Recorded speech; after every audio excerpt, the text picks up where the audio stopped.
لکھنؤ کی گلی کوچے video series کے اب پیش ہے پرانے دور یعنی قدیم کے دور کے چوک کی کہانی، چوک کا بیان۔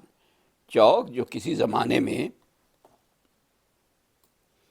لکھنؤ کا سب سے اہم اور سب سے خاص بازار ہوا کرتا تھا، اور اس کو ایک طریقے سے لکھنؤ کے دل کی دھڑکن کہا جا سکتا ہے۔ یہ ایک ایسا ادارہ تھا جہاں لکھنؤ کا سارا کلچر سمٹ کر ایک نقطے پر جمع ہو گیا تھا۔ کہنے کو تو یہ ایک پتلی سڑک ہے جس پہ دونوں طرف دکانیں اور بالا خانوں پر غالباً زنان بازاری رہا کرتی تھی، لیکن حقیقت یہ ہے کہ علم و ادب کے سوتے وہیں سے پھوٹتے تھے، اور شعر و نغمہ کے چشمے اسی چوک کے آبشار سے ابلتے تھے۔ اس دور کو جس نے دیکھا ہے کہ جب اسی بازار سے بادشاہ اپنی سواری پر ہو کر گزرتے تھے، لیکن اس کے بعد کے دور میں بھی بہت برسوں تک وہ سلسلہ برقرار رہا۔ چوک کی شان اور چوک کی شکل و صورت برقرار رہی، دھیرے دھیرے زوال پذیر ہوتے ہوتے چوک کی اصلی شکل بگڑ گئی، اور اب جو چیز جو بازار جسے ہم چوک کہتے ہیں وہ عام بازاروں جیسا ہو گیا، اس کی کوئی خاص بات نہیں رہی۔ جبکہ حقیقت یہ ہے کہ شاہی دور میں یا قدیم دور میں لکھنؤ کے رہنے والے اس کے ہزاروں چکر لگا لیا کرتے تھے، اس کے باوجود بھی ہر بار ایک نئے پن کا احساس ہوتا تھا۔ پرانے تہذیب و تمدن، ذوق و شوق، فن گری اور صنائی، ہنر پروری، شعر و نغمہ، فکر و ادب، غرض کے تمام خوبیوں اور کمالات کا گہوارہ تھا۔ اور پرانے دور میں، قدیم دور میں، لکھنؤ شہر کا شاید ہی کوئی شخص رہا ہو جو اس بازار سے نہ گزرا ہو، یہاں پر اس نے خریداری نہ کی ہو۔ چوک کی حدود گول دروازے سے شروع ہو کر اکبری دروازے پر ختم ہو جاتی ہے۔ ان دونوں دروازوں کے درمیان اندازاً ایک فرلانگ کا فاصلہ ہوگا، لیکن اس میں بلا کی وسعتیں ہوا کرتی تھی۔ گول دروازے سے داخل ہوتے ہی پہلے صرافہ آتا ہے، جہاں ایک سمت دکانوں میں چاندی سونے کے زیورات وغیرہ، اور دوسری طرف چکن، کامدانی اور کارچوب کے بہترین شاہکار فروخت ہوا کرتے تھے۔ حالانکہ اب بھی یہی کیفیت موجود ہے، صرافہ آج بھی ہے اور چکن کے ملبوسات آج بھی بکتے ہیں، لیکن جو شان اور جو خوبصورتی اس دور میں تھی، پرانے دور میں تھی، وہ اب دکھائی نہیں دیتی۔ اب تو ہر طرف صرف اور صرف بھیڑ ہے، اور خاص بات یہ ہے کہ ان دکانداروں کے دکانوں کے آگے چلنے کی جگہ اس لیے نہیں بچی ہے کہ وہاں پر ان کی سواریاں کھڑی ہوتی ہیں، اسکوٹر، موٹر سائیکل وغیرہ۔ چوک کی سڑک چونکہ اتنی چوڑی نہیں ہے، اگر تھوڑی چوڑی ہوتی تو یقیناً کاریں بھی لے کر آ جاتے۔ تو ہوا یہ کہ دھیرے دھیرے اس کی شکل بدلتے بدلتے اب ایک بازار کی جیسی ہو گئی ہے۔ اب اس کو تہذیب و تمدن اور شعر و نغمہ کا گہوارہ نہیں کہہ سکتے ہم۔ ایک زمانے میں یہاں پر جو دکاندار تھے، ان کا انداز اور ان کا پہناوا، ان کی بات چیت، طور طریقے اس قدر خوبصورت انداز کے ہوا کرتے تھے کہ یہ اپنے آپ میں ایک عجوبہ تھا۔ وہ عجوبہ جو اب کبھی دکھائی نہیں دے گا، ختم ہو گیا، غائب ہو گیا۔ آصف الدولہ کے دور سے ہی چوک کی شروعات ہوئی تھی، اور اس دور میں جب لکھنؤ کی تہذیب اپنے عروج پر پہنچ رہی تھی، یہاں کی شان و شوکت دیکھنے والی تھی۔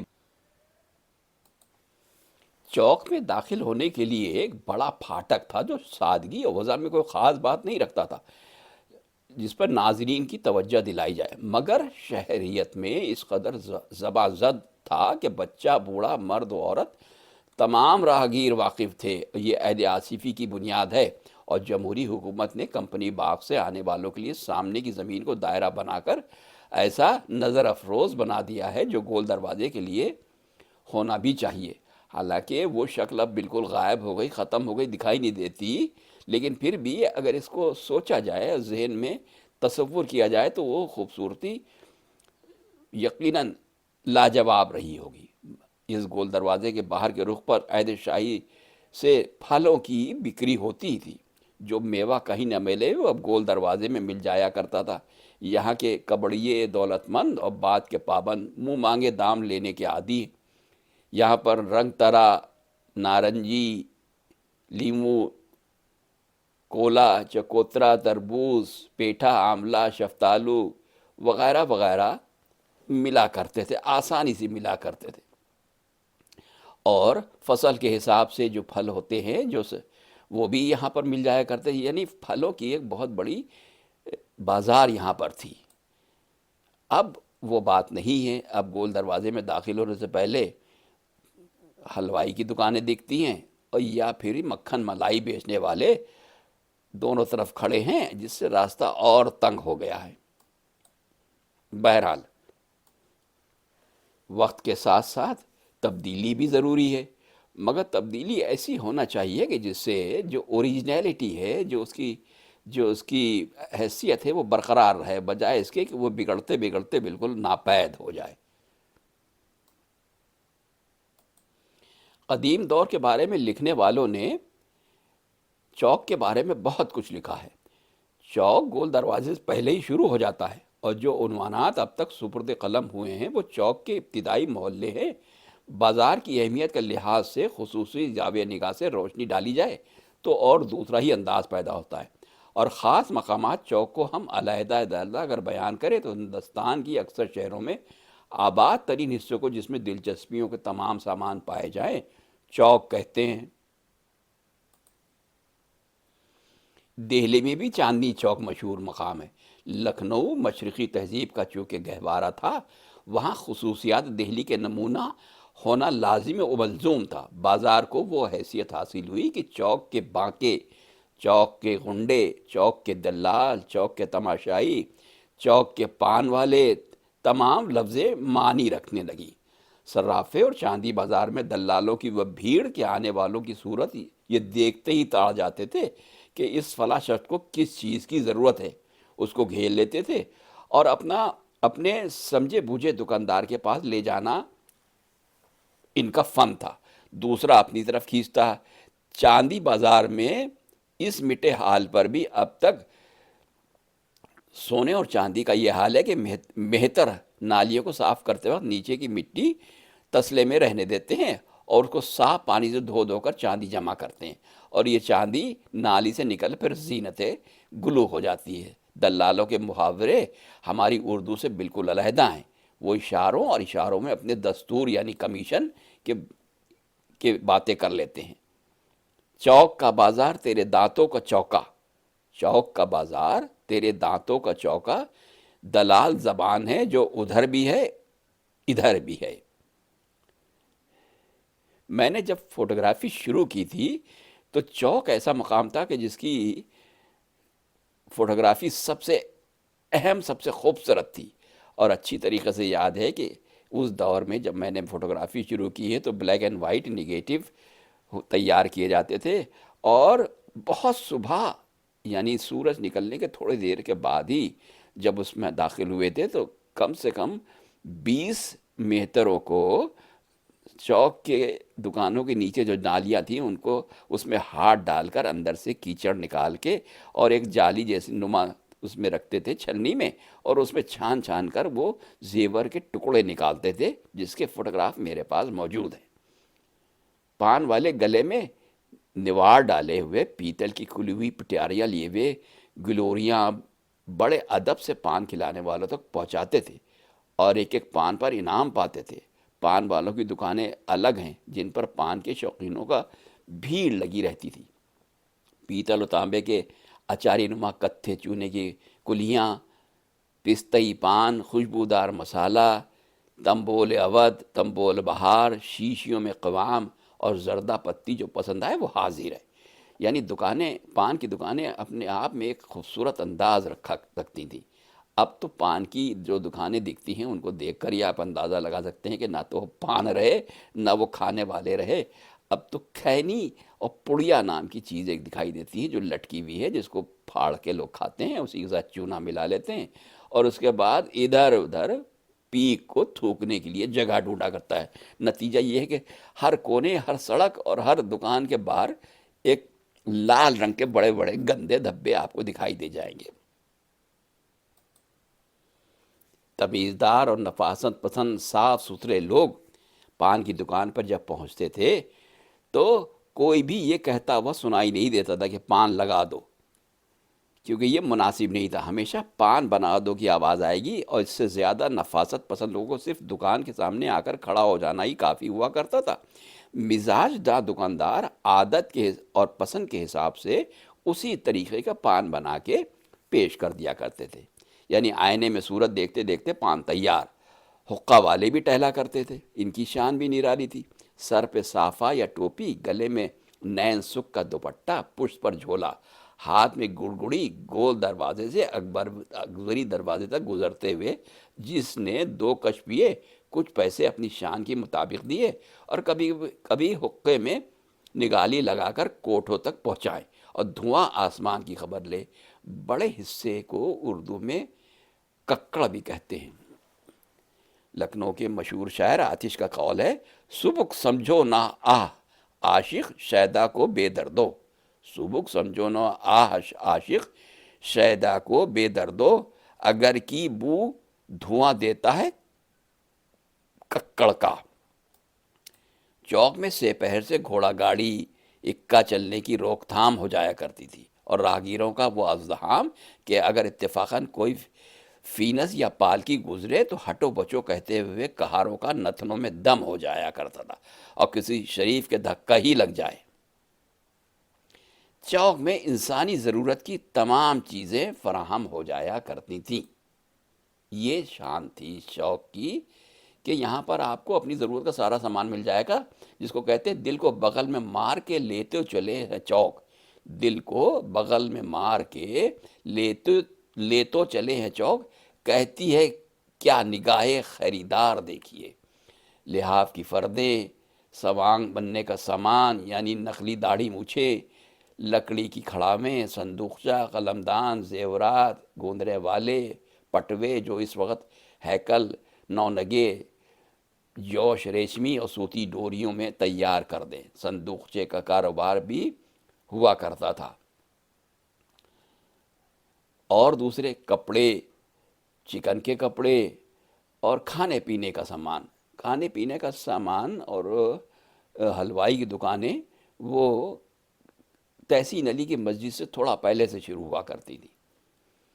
میں نے اپنے ایک ویڈیو میں جو صرف چوک کو ڈیڈیکیٹڈ ہے، گول دروازے سے لے کر اور اخباری دروازے تک جو جس قسم کی دکانیں ہوا کرتی، جو مشہور مقامات ہوئے تھے، ان کا تفصیلی بیان کیا ہے، کہ جیسے کپتان کا کنواں ہے، دارالشفا ہے، وغیرہ وغیرہ، اور تحسین علی خان کی مسجد ہے۔ اس کی پوری تاریخ بیان کی ہے، کب قائم ہوئے اور کس نے بنایا، اور اس کے ساتھ جڑی ہوئی کیا خاص خاص باتیں تھیں۔ برائے مہربانی اس کو بھی دیکھنے کی زحمت کریں۔ نجابت حسین خان جو پٹنہ کے ایک معزز رئیس تھے، وہ لکھنؤ آئے، اور گھوڑا گاڑی پہ بیٹھ کر انہوں نے لکھنؤ کی سیر کی۔ انہوں نے لکھنؤ کے تمام مقامات کے بارے میں کافی کچھ لکھا ہے، اور جو کتابوں میں موجود ہے۔ ان کے مضمون جو چوک کے بارے میں ہیں، کچھ اس طریقے سے انہوں نے لکھا ہے: دکانوں سے بالائی طرف دونوں جانب پختہ عمارتیں ہیں جو بارہ دری آصف الدولہ کے نام سے مشہور ہے۔ اس کو پرانا چوک بھی کہتے ہیں۔ یہاں ظہر کے وقت اکثر دست فروش مختلف رنگ کے نیچا چوگوشیا، بوٹے دار بیلدار چکن کی ٹوپیاں، نفیس اور خوش قماش دریاں، شطرنجیاں اور گلاب، موتیا، بیلا، چمپا اور دوسرے پھولوں کے ہار ہاتھوں میں لیے دلکش آوازیں لگاتے ہوئے بیچتے ہوئے دکھائی دیں گے، اور ان کی صدائیں اپنا ایک الگ انداز رکھتی ہیں۔ کیا معطر پھول ہیں، حسینوں محبوبوں کے گلوں کے ہار ہیں۔ جوہری بازار تک ایک دروازے سے گزر کر پہنچا، قدم رکھتے ہی آنکھیں چکا چوندھ ہوئی، بے اختیار زبان سے سبحان اللہ، کیا شہر ہے۔ دلچسپ خوش سواد دکانیں کہ جس کا بس ذکر کرنا ہی مشکل ہے، اور اس میں انواع اقسام کے سامان۔ یہ بکتے ہوئے دکھائی دے رہے ہیں۔ دکانوں کے بارے میں خان صاحب لکھتے ہیں، یہاں ہر جنس و قماش کی چیزیں موجود ہیں۔ لکھنؤ کے کاریگر موجدانہ طبیعت رکھتے ہیں اور نئی نئی ایجاد کرتے رہتے ہیں، یا پرانی چیزوں کو نئی تراش خراش کے ذریعے دلکش بنا دیتے ہیں۔ چوک ان تمام ایجادوں کے لیے، طرح طرح کے سامانوں کے لیے ہی مشہور تھا۔ ان کی صنعت گری دیکھ کر عام انسان کی عقل حیران رہ جاتی ہے۔ بازار میں اہل حرفہ، بزازوں، صرافوں، جوہریوں، زردوزیوں کی دکانیں ہیں۔ بزازوں کی دکانوں میں دیسی اور ولایتی کپڑے بھرے ہیں۔ یہاں ململ، جامدانی، ڈوریا، چارخانہ، کامدانی، انواع اقسام کے پارچہ جات موجود ہیں۔ ڈھاکہ سے آیا ہوا مال بھی بکتا ہے۔ جالی لیٹ، کامدار، نین سکھ، کھمٹی، سمٹی، انگریزی اور فرانسیسی کپڑوں میں سوتی اور ریشمی اور چھینٹ، مشروع، دانہ دار، گل بدن اور ساٹن بھی ہے۔ یہ باتیں اور یہ سامان کے نام اور یہ کپڑوں کے ذکر، یہ بھی خاص بات ہے کہ یہ اس دور کے میں انہی ناموں سے جانے جاتے تھے۔ خان صاحب بیان کرتے ہیں کہ بنارس کا دوپٹہ تمامی اور زری کے تھان بھی رکھے ہیں۔ خاص لکھنؤ کے بنے ہوئے کپڑے بیلدار، گلکار، زرتار اور زرنگاہ وزنی کمخواب بھی فروخت ہوتے ہیں۔ اور دکانوں میں جو بزاز بیٹھے ہوئے ہیں ان کا لباس یہ ہے: سر پر دستار محمد شاہی، بدن میں نیما و جامہ اور پاؤں میں رنگ کا زیر جامہ۔ صرافوں کی دکانوں میں ایک طرف پیسوں اور روپیوں کو ڈھیریاں ہیں اور دوسری طرف ظروف رکھے ہوئے ہیں، برتن رکھے ہوئے ہیں۔ جوہریوں کی دکانیں نقرئی اور سیمی مرصع کا زیورات سے آراستہ ہیں۔ زردوزوں کی دکانیں میں ایک طرف ہر قسم کے گوٹے، پٹھے اور بنت رکھے اور دوسری جانب زردوزی ٹوپیاں اور پاپوش سجی ہوئی ہیں۔ خاص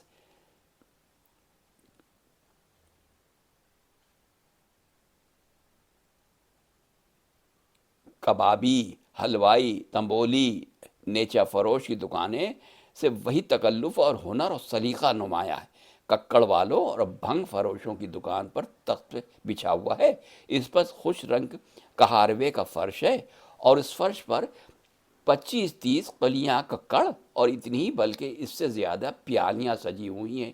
ایک جوان و شوخ و شنگ عورت خوش وضع پوشاک پہنے نہایت ناز و انداز سے بیٹھی ہے اور ککڑ اور بھنگ کی شائقین کو قلیاں اور تازہ بھنگ کی پیالیاں بڑے دل فریب ادا کے ساتھ پیش کرتی ہے۔ اور جام پینے والے اس کے شعر کے مضمون کے مطابق کہ دل میرا پی کے محبت کی شراب، کہ دل میرا پی کے محبت کی شراب نشہ میں بھنگ رہا کرتا ہے، اور مدہوش اور خود فراموش ہو جاتے ہیں اور حالت سرور میں بے خودی میں آتش کے 2 شعر پڑھا کرتے ہیں: